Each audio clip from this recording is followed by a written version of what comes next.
నామానికి మహిమ కలుగును గాక. మీ అందరికీ వందనాలు. అయితే విజయవాడ నుంచి ఈ గ్యాంగ్టక్ అంటే సిక్కిం రావడానికి దేవుడు కృప చూపించాడు. ఇక్కడ బెరాకా ప్రార్థన మందిరం, ఇక్కడ ప్రేమ, ఈ ప్రార్థన చాలా బాగుంది. ఎన్నడూ రాని ప్రాంతానికి దేవుడు మమ్మల్ని తీసుకొచ్చాడు.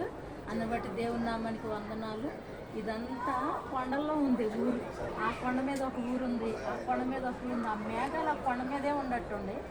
ఇటు ఒక మేఘాలు, అటు ఒక కొండ, అసలు మొత్తం కొండపైనే ఉండే. ఇల్లు మొత్తం కొండపైనే ఉండే. ఆశ్చర్యంగా ఉంది. ఇంటి మీద ఇల్లు ఉన్నట్టుందన్నమాట. కానీ ఇక్కడ చాలా బాగుంది. అసలుకి చల్లగా వాతావరణం, వర్షం వచ్చినట్టు ఉంది కానీ వర్షం రావట్లేదు.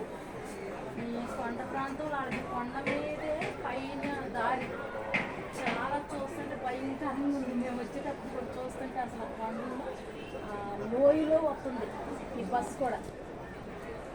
ఇంటి మీద ఇల్లు అక్కడ కొండపై దాకా ఉంది ఇల్లు. ఇప్పుడు మేము ఉన్నది కూడా మందిరం దగ్గర 5 స్టేర్లో ఉన్నాము. రూమ్ ఇచ్చారు. దేవుని నామంటే మహిమ